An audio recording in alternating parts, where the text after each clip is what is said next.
Information technology is one of the greatest developments the world has seen. Nowadays, most of us find that being connected is essential. It has become an indispensable part of our lives. For Bill Gates, IT led to wealth and fame, but for most of us, it has become a tool to help us achieve a happy and meaningful life. The story of today's special guest will show us how much value IT brings to our lives.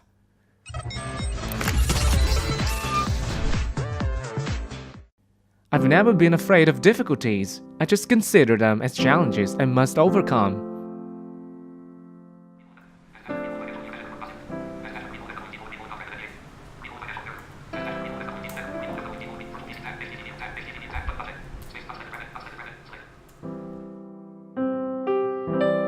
Dang Hoai Phuc, born in Bà Rịa Vũng Tàu. The young boy Dang Hoai Phuc loved discovering.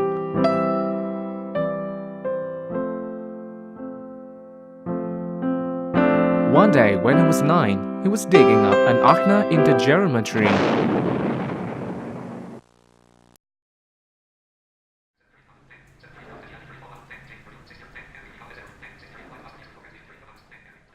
When I was digging up an Ochna intergeometry, a landmine left in wartime exploded and caused my blindness.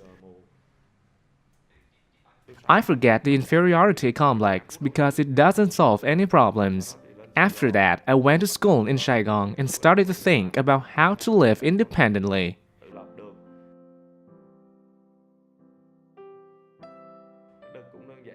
I simply found the only way was education, and I shouldn't do bad things. Then I worked for Chiang Mai Center since the day it was established. At that time, I worked as a computer teacher. The center aims to develop and apply IT in education and employment for the blind in Vietnam, as well as to support and contribute to the community. When information technology or technology plays an important role in the society, it is much more important to the disabled or the blind.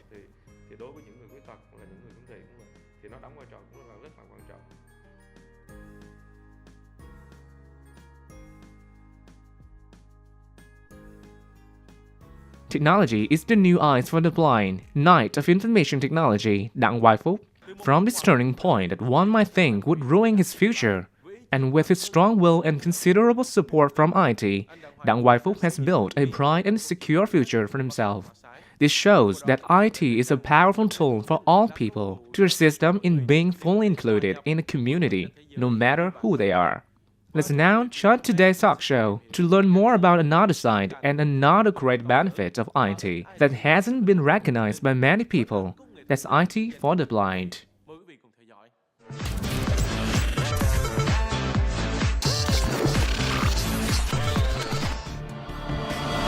The Journey to Light. Welcome to our show, Connecting Without Limits. Today is a very special show because our guest is not a businessman as usual. He works in IT, writes training materials and codes for the blind community. He is Dang Hoai Phuc with 17 years of experience in IT for the blind. Thank you so much for joining us, Phuc.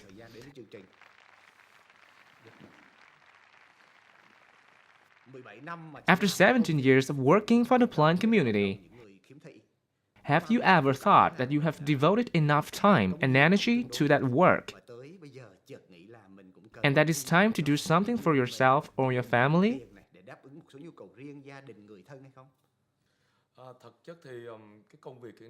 Actually, I consider what I'm doing as a full-time job and not charity work. It's totally my work in a specific area of the IT industry. Instead of doing business and focusing on financial benefits, I invest my efforts in activities that promote education and employment opportunities for the blind. So do you think this is a career that you can contribute to and also live on? Yes. When you bring IT to the blind, do you think there is a much greater barrier between them and IT in comparison with other people?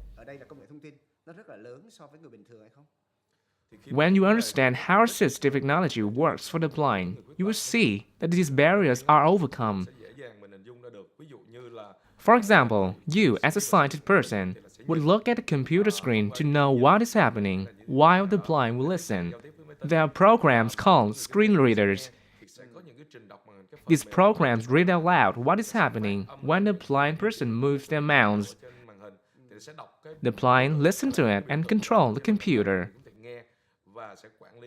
So, with training and appropriate assistive technology, there are almost no problems.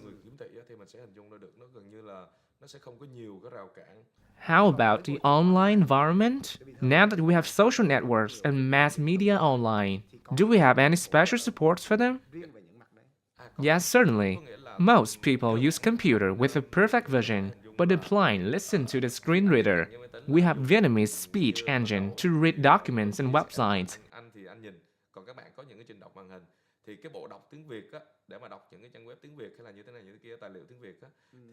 My team at Chiang Mai Center has been developing this tool for years. Today, most Vietnamese blind people are using our speech engine on a Windows platform. With this tool, they can join social networks like Zalo, Facebook, Twitter, and YouTube. They can listen to music and can use the computer as a tool for employment. There are a lot of people creating jobs for themselves, buying or producing things, then running their own business online to earn money for themselves. Everything is possible.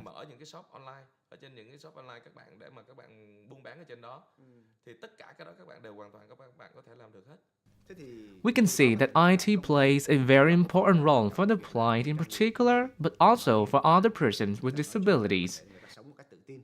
It helps them to live more confidently, independently, and happily, right? Yes. Then, do you have any conclusion to summarize what blind people need most in IT? I firmly believe that the blind and other people with disabilities really need IT products that are fully accessible. When companies create a product for the public market, they should carefully look at making products that are fully accessible. When they do this, their products can be used by many different types of people. Otherwise, they can only sell the product to people without disabilities. If they pay more attention to this matter of accessibility, it will broaden the base of potential customers. This provides both an economic value and social value, and those values will strengthen their brain.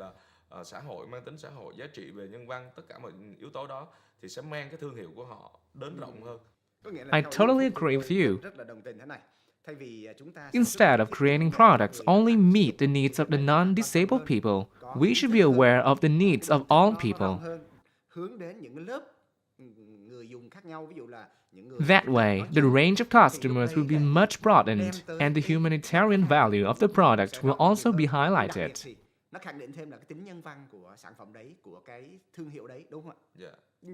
I heard that many years ago, most universities didn't accept blind students because they thought the student could not follow the curriculum.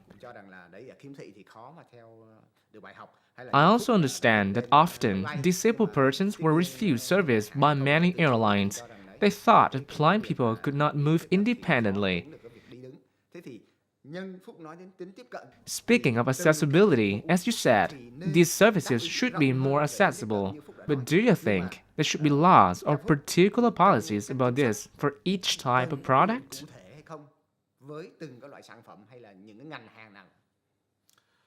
I would like to share with you and the audience a little bit about these problems of public services like universities, airlines, or banks that don't accept blind people.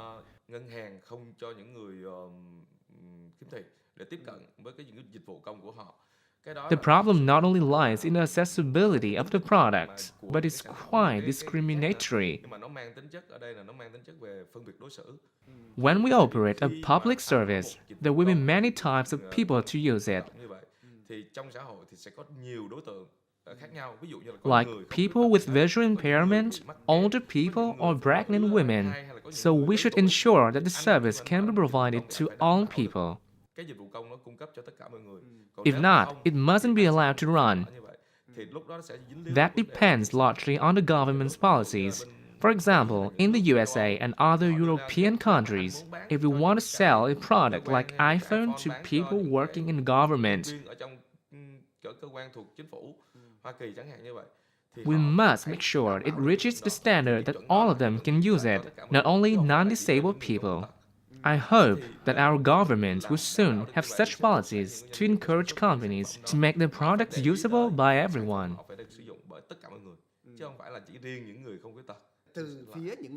As IT and other companies provide technology services,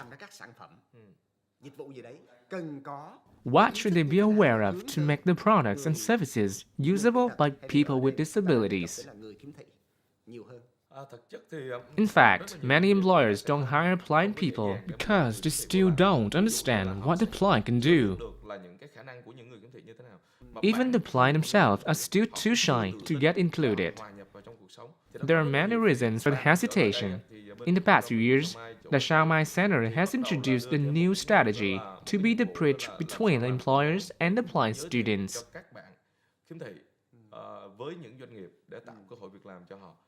We are showing potential employers the skills and the real abilities of the blind that can contribute to the company. We want to demonstrate that this is a win-win situation, not one where one side gives and the other takes. This is not a charity or duty. We are not begging for sympathy either. You mean Dang Hoai Center support blind students in their education and employment?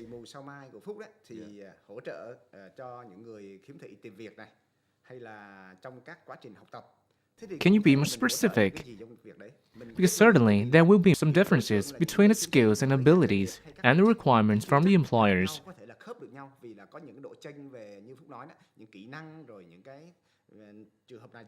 Then what do you do to support them? Our job is to find potential employers who are in need of high-quality staff. At first, we look for the suitable jobs that require the skills that the blind have.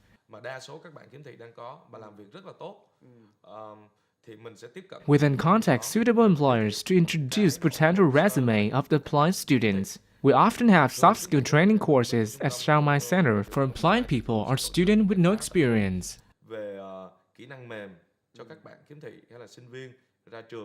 Then there are also some specialized short-term training courses in areas such as telesales, telemarketing, etc.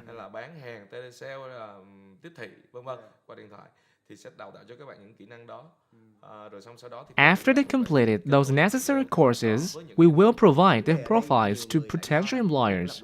The problem is that in developed countries with higher awareness, people give more care to people with disabilities. However, in developing countries, maybe we need more time to raise the awareness gradually.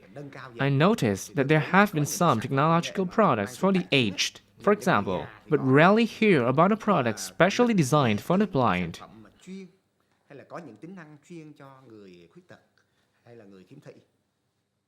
In fact, we don't need to create products just for the blind, but products for all people.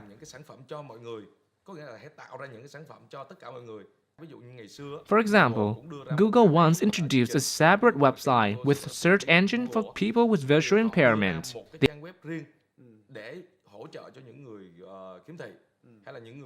They added some special tools like magnifiers. It was just the same site, but they reduced the visual effects so that blind people could use it easily.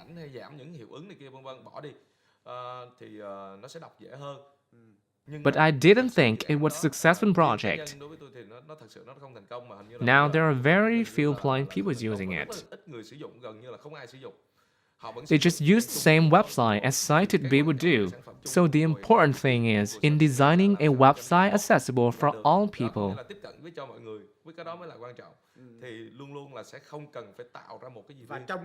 We should add some special tools for special customer in just one product, right?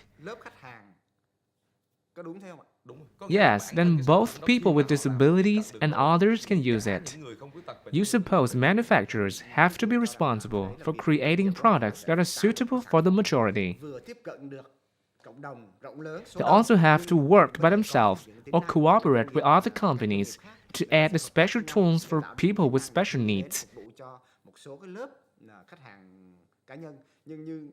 I would like to know if there are any foreign organizations to support the products and companies with modules or programs serving people with disabilities.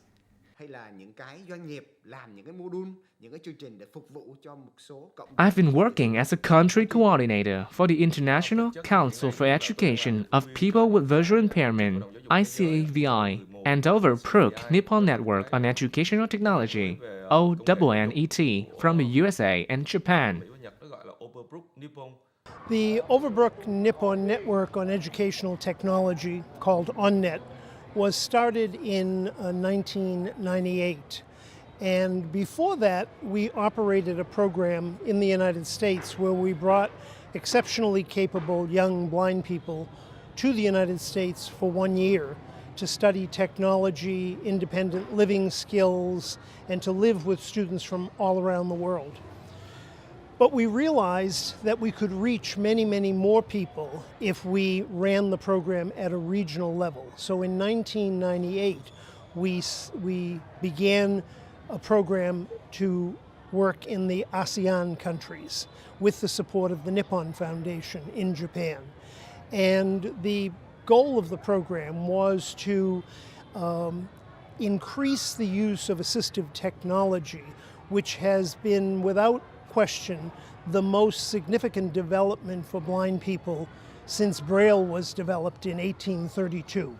It is the most significant, important development because suddenly materials that were previously not available to a blind individual unless they had someone to read the material to them or they had someone to Braille the material for them were instantly available. So it put them on a much more equal footing educationally and employment-wise with sighted individuals.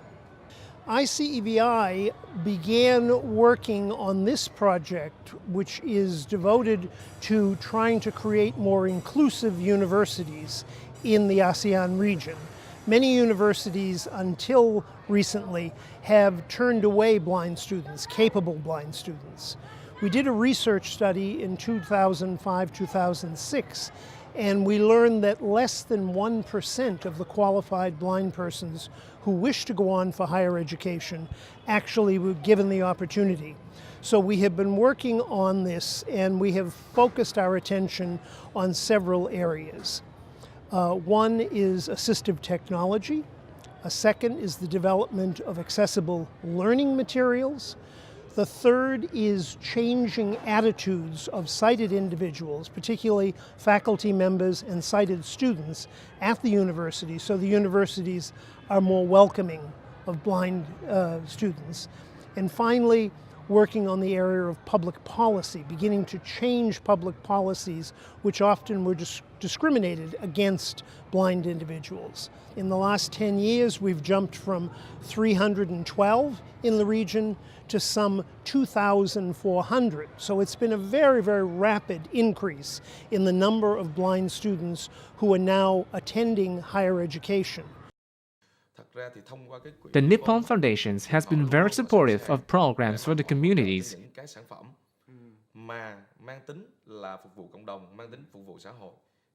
If a product is going to be created for the community, it will surely be considered for support by them. As for most products that are created, it's the manufacturer's responsibility to make sure it can be used by all people. Government policies are also crucial. There should be laws and policies with specific standards to promote products that are fully accessible.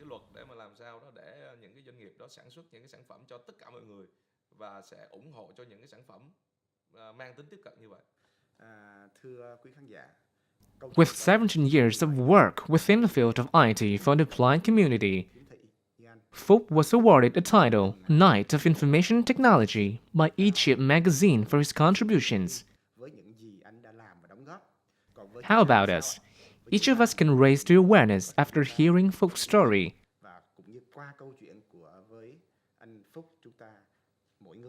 By doing our part to contribute to the community, anyone can take a little more care for the people with disabilities in general and blind people in particular. That wraps up our today's talk with Dang Hoai Phuc. Thank you very much for coming. Goodbye and see you next week. Quý khán giả vào kỳ sau ạ.